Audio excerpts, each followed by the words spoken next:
Pwedeng magsilbing sulyak sa The Big One ng Pilipinas ang epekto ng magnitude 7.2 na lindol sa Taiwan. Mas matindi pa nga ang inaasahang lakas na aabot sa magnitude 8 o higit pa, ayon po yan sa PHIVOLCS.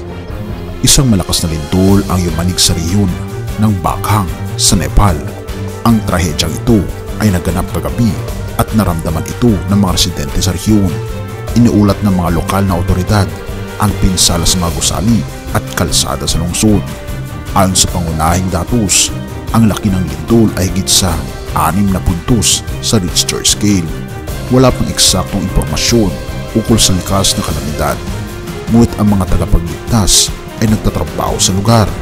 Binabalaan ng mga residente sa lugar sa mga posibleng epekto at dapat silang mag-ingat. Ang mga lokal na ospital ay naghahanda para sa pagtanggap ng mga biktima at pagbibigay ng kinakailangang medikal na pangangalaga sa kanila. At hanggang ngayon, ina-update pa rin ang pinsala na dulot ng lindol sa lugar ng Nepal. At talaga namang kahindik-hindik ang resulta ng lindol na ito, na libo-libo na mga katao ang naapektuhan dahil sa lindol na ito. At ating pagtignan mga kaibigan ang ilan sa mga video na nakuhanan ng mga netizens patungkol sa lindol sa Nepal. Tunay nga, makikita natin ng mas madalas ang mga trahedya katulad ng paglindol sa iba't ibang dako ng mundo dahil ito ay isa sa mga sinyalis na tayo ay nabubuhay na sa huling kapanahunan. The world is facing extreme weather conditions this year, with climate change posing as the biggest challenge currently. From flash floods to scorching heat, different parts of the world are grappling with erratic weather conditions. Kung ating mapapansin, ang bansang Amerika ay ang cradle ngayon ng kasamaan sa buong mundo. Dahil nandito ang pinakamalaking Satan Conference na nangyari ngayong taon. Ang pagpirma rin ni Biden sa pag-allocate ng budget para i-persecute ang mga conservative Christians. Nandito rin ang napakaraming mga atheists na hindi nananampalataya sa ating Panginoong Diyos.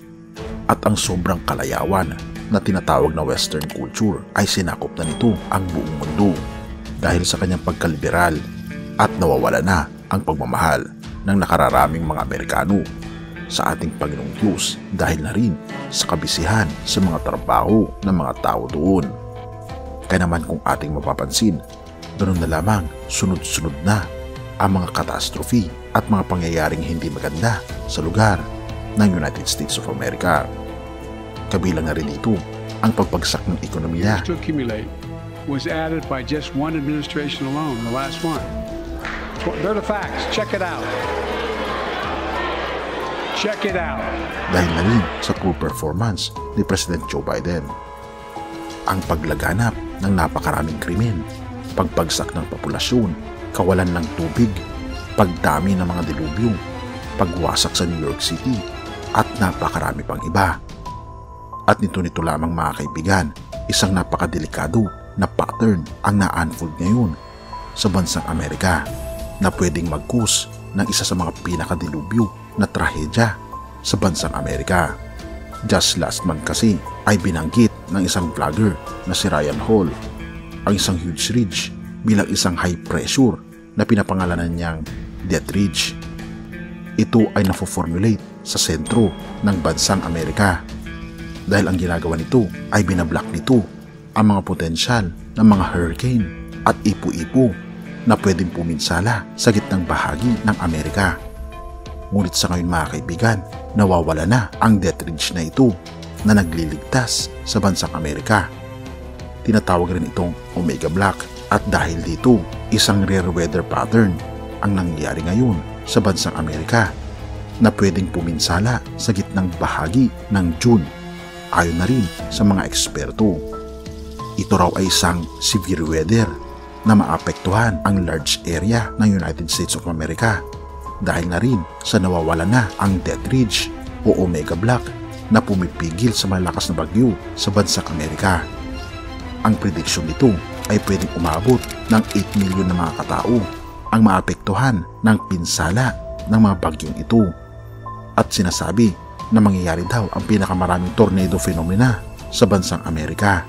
na pwedeng kumiti ng napakaraming buhay at madadamage ang nakakaraming mga bahay at establishmento sa gitnang bahagi ng Amerika. At ika pa dito, hindi raw ito isang hoax o panakot lamang, kundi ito ay isang katotohanan, mga kaibigan, dahil mararamdaman ang bagsik ng mga bagyo sa taong 2023, lalong higit ngayong June sa bansang Amerika. At kung ating mapapansin, unti-unti na nga na tinatanggal ng ating Panginoon ang proteksyon sa bansang Amerika dahil umabot na sa suktulan ang kasalanan nito at unti-unti na ring dumarating ang Judgment Day sa bansang ito. At sobra itong nakakabahala mga kaibigan dahil kung wala ang proteksyon ng Omega Black, naniniwala ako ang Panginoong Diyos ang naglagay nito ay titindi ng mas matindi ang mga trahedya sa lugar ng Amerika. Dahil kung wala ang kaligtasan ng ating Panginoong Diyos, sino pa ang magliligtas sa bansang Amerika? Forest fires in the eastern part of Canada have prompted some evacuations. Let's talk more about this with CTV's Colton Frail this morning. So Colton, how many people have been evacuated in Quebec and Labrador because of these wildfires? Wala ng kaluwagan para sa mga residente ng Yellowknife sa kabila ng pinakamahusay ng pagsusumikap ng mga lokal na bombero na pigilan ang mga apoy at ang tulong mula sa pamahalaan sa sentro ng Ottawa. Ang sitwasyon ay halos isang labis ng kaso ng pagkakalugmok. Kapag ang ilang mga residente ay nagmamaneho daw sa gilid ng kalsada, nasunog na ito kaya't lahat ng mga puno ay itim na. Iniisip ko ito'y linya ng internet o telepono na nasira at ang mga linya ng kuryente ay nahulog at patuloy na nakikita ang mga usok na umaakyat. At hindi rin mas maganda sa British Columbia, sinasabi ng mga opisyal doon na hindi pa rin bumababa ang lakas ng apoy at ang bilang ng mga taong lumilikas ay patuloy na tumataas sa bawat oras. Ang sitwasyon ay labis na lumalala at ang mga numero ay palaging nagpapago. Ngunit sa ngayon, humigit kumulang 30,000 na katao ang nasa order ng evacuation at karagdagang 36,000 na katao ang nasa abiso ng evacuation. Ang lungsod ng Kelowna ang pinaka naapektuhan kung saan libu-libong mga tahanan ay nawala dahil sa mga apoy. Kung aking itong iniisip mga kaibigan, sa palagay ko ay malamang sa malamang ay mag-iiwan ito ng malalim na sugat sa komunidad ng Canada. Ngunit nakikita ko na ang mga komunidad ay nagkakaisa at inaasahan ang patuloy na pag-unlad bagaman malalim ang sugat na ibinigay ng mga apoy na ito. Dahil naniniwala tayo na sa anumang klase ng pagkalugmok ay may pagkakataon ng pagbangon. Sinasabi ng opisyal na ang lakas ng apoy ay matutukoy sa pamagitan ng katotohanan noong Biyernes. Ang mga apoy ay sumiklab sa higit na 20 kilometers ng lupa sa loob lamang ng 12 hours. Ang malupit na sunog ay nagdulot din ng pinsala sa infrastruktura sa buong British Columbia na pumarsyal na nagpatigil ng ilang bahagi ng pangunahing highway sa pagitan ng Pacific Coast at natitirang kanlurang Canada. Si Prime Minister Justin Trudeau ay nag-utos na ipakalat ang militar ng mga unit at helicopters upang labanan ang mga apoy.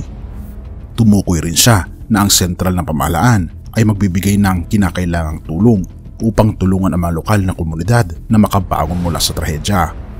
Gayunpaman, sa kasalukuyan, sinasabi ng mga opisyal sa Northern Territories at British Columbia na ang sitwasyon ay malungkot at marami pang ibang maaaring ma-displace bago ang mga apoy ay tuluyang mapigilan.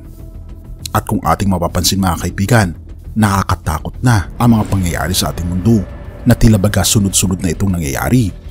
Ang apoy na kumakalat sa buong mundo. Ngunit ito mga kaibigan, ang binabanggit sa banal na kasulatan na tunay nga na ang ating mundo ay masusunog ng apoy. Is the NATO gearing up for World War III?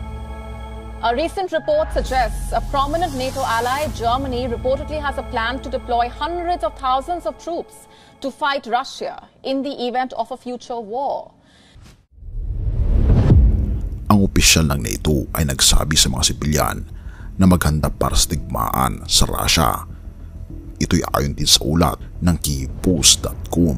Sinabi ng chairman ng committee ng militar ng NATO na ang puwersa ay nagpapaghanda para sa isang posibleng digmaan sa Russia at binala ng mga sibilyan na maging handa habang ang pinakamalaking pagsasanay ng NATO mula nang matapos ang Cold War ay nakatakdang gawin. Sinabi ni Dutch Admiral Rob Bauer, chairman ng committee ng militar ng NATO, na dapat maging handa ang mga sibilyan para sa isang posibleng digmaan sa pagitan ng puwersa at ng Russia, habang ang NATO ay nagpaplano na isagawa ang pinakamalaking pagsasanay nito mula nang matapos ang Cold War upang simulan ang isang buong labanan laban sa Russia. Sinabi niya na tulad ng paghahanda ng militar para sa posibleng labanang iyon, dapat ding maging handa ang mga sibilyan dahil ang digmaan ay hindi limitado sa mga aksyong nangunguna. Upang maging lubos na epektibo sa hinaharap, kailangan nating isagawa ang isang transformation sa pagkipagdigma ng NATO. Para dito ang kooperasyon sa pagitan ng publiko at pribadong sektor ay magiging susi. Ika pa ni Bauer sa isang pulong sa pagitan ng mga lider ng militar sa Brussels. Hiniling niya ang lahat na asahan ang di inaasahan dahil maaring mangyari ang mga bagay sa anumang oras. Kailangan natin ang kooperasyon ng mga sektor ng pampubliko at pribadong sektor upang baguhin ang kanilang pag-isip mula sa isang panahon kung saan lahat ay pinaplano, inaasahan at kontrolado na nakatuon sa kausayan, tungo sa isang panahon kung saan maaring mangyari ang anumang mga bagay sa anumang oras. Isang panahon kung saan dapat nating asahan ang di inaasahan, ika pa niya. Ang pahayag tungkol sa pagsasanay ng digmaan ay nagkasabay din sa mga kamakailan lamang na binabalita mula sa Bundeswehr ng Alemanya na naglalarawan ng mga senaryo buwan-buwan sa isang posibleng digmaan sa Russia. Sinabi ni Boris Pistorius, ang ministro ng depensa ng Alemanya, na maaring atakihin ng Russia ang mga bansa ng NATO sa loob ng isang dekada. Inaasahan ng aming mga eksperto ang isang yugto ng 5 hanggang 8 taon kung saan ito ay mangyayari, kung saan ito ay maaring maging posible, ani Pistorius sa Germany na pahayagan. Idinagdag niya na ang digmaan ng Moscow sa Ukraine at ang mga banta sa Baltic State ay hindi dapat baliwalain. Isang bagay ang tiyak, kinakaharap natin ang isang sitwasyong militar na banta sa Europa na hindi nangyari sa loob ng 30 years. Nakikita natin ito sa pamamagitan ng atake ng Russia sa Ukraine. Naririnig natin ang mga banta mula sa Kremlin halos araw-araw. Kamakailan, laban sa ating mga kaibigan sa Baltic, anya. Noong Enero 16 at 17, iniulat ng Poland at ng Baltic States ang hindi pangkaraniwang antas ng interference sa GPS na may ulat mula sa Institute for Study of War na naghihinalang kasangkot ang Russian electronic warfare systems sa Kaliningrad. Mga kaibigan, matindi ang pahayag na ito na dapat nating asahan ang hindi inaasahan, ngunit meron tayong pag-asa at maasahan natin ito, ang pag-asa ng pagdating ng ating Panginoong Diyos sa pangalawa. Ang tanong ay, handa ka na ba kaibigan sa kanyang muling pagparito? Ito ay isang mensahe sa huling henerasyon. At kung tatanungin ko kayong mga tao sa huling henerasyon kung gaano pa katagal ang ating ilalagi sa mundong ito, Mateo 24 verse 36 to 39, tungkol sa araw o oras ng aking pagbabalik, walang nakakalam nito, kahit ang mga anghel sa langit o ako mismo na anak ng Diyos. Ang Ama lang ang nakakalam nito. Kung ano ang mga ginawa ng mga tao noong kapanahon ni Noe, ay ganoon din ang gagawin ng mga tao sa pagdating ko na anak ng tao.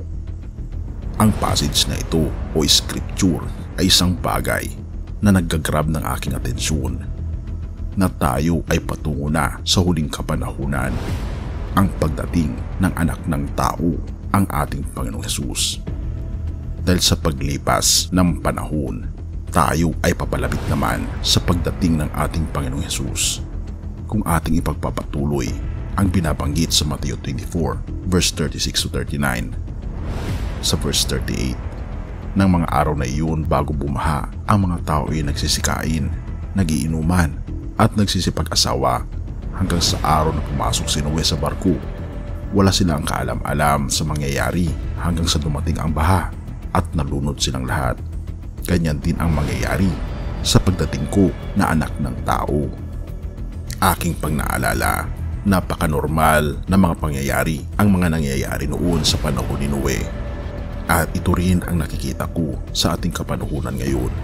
na ang mga tao ay gumagawa ng mga normal na mga bagay katulad na lamang ng pag-inom, pag-aasawa at mga bagay na tila baga wala ng katapusan, na hindi sumasagi sa kaisipan man lang ng tao na parating na ang ating Panginoong Diyos. Wala namang masama sa mga bagay na ito, ngunit nawawala ang ating atensyon sa totoong layunin natin sa mundong ito, ang ihanda ang ating mga sarili sa malapit ng pagdating ng ating Panginoong Diyos. Kaya naman nais ng ating Panginoong Diyos na bago tayo mamatay ay ihanda natin ang ating mga sarili sa kanyang paghuhukom, dahil lahat ay huhukman ng ating Panginoon base sa kanyang ginawa, base sa kanyang mga layunin sa mundong ito. Kaya naman nais ng ating Panginoon na ipaalala sa atin na ang mga ine-enjoy nating katanyagan, ine-enjoy nating pananalapi, ang mga kalayawan na sobrang nagpapabulag sa atin, ay hilingin natin ito sa ating Panginoong Diyos na makita natin ang tunay mong layunin, at ito ay maihanda ang ating mga sarili sa malapit ng pagdating ng ating Panginoong Diyos. Dahil sa panahon ni Noe, sila ay naging bulag sa totoong nilang layunin sa mundong ito. Sila ay nasilaw sa katanyagan, kapangyarihan at mga kagustuhang laman sa mundong ibabaw. Ngunit sila ay napiligro nito. Hindi nila nakita ang kaligtasan. Hindi nila pinaniwalaan na totoo na magkakaroon ng baha, at sila ay napahamak. At ito ay nangyayari rin sa panahon natin ngayon, na katulad ng binabanggit sa Mateo 24 verse 36-39. Na katulad sa panahon ni Noe, yun din ang nangyayari ngayon, mga kaibigan. Ang mga tao ay pinapatigas nila ang kanilang mga puso at hindi pinaniniwalaan na darating ang paghuhukom. Nahuhukman ng ating Panginoon kung sino ang makakapunta sa langit at kung sino ang papunta sa impyerno. Na-enjoy natin ang mga bagay ng pananalapi, kapangyarihan at kagustuhang laman, ngunit nakakalimutan natin na tayo ay patungo sa paghuhukom ng ating Panginoong Diyos. Ngunit ito ang good news. Ang ating Panginoon ay ginawa niyang priority ang pagliligtas sa iyo sa pamagitan ng kanyang paghahayag ng kanyang pag-ibig sa iyo sa krus ng Kalbaryo. At ninanais niya na maging priority mo ang hanapin ang buhay na walang hanggan. Hanapin ang iyong tagapagligtas na walang iba kundi ang ating Panginoong Hesus. Nais niya na magkaroon ng mas malalim na relasyon sa iyo at maniwala ka na siya lamang ang makapagbibigay ng buhay na walang hanggan. At ninanais niya na talikuran natin ang ating mga kasalanan at makipagtipan tayo sa kanyang mga plano para sa atin. Humiling tayo sa ating Panginoong Diyos na i-direct ang ating mga mata, i-direct ang ating buhay patungo sa buhay na maghahayag ng kadakilaan ng ating Panginoong Hesus. Ituon mo ang iyong buhay. Ang mga baluktot mong gawain ay gawin mo ang tama, at nawa ang kapangyarihan ng Banal na Espiritu ang maghari sa iyong puso mula ngayon at magpakailanpaman. Purihin ang ating Panginoong Diyos at salamat kaibigan sa iyong panonood.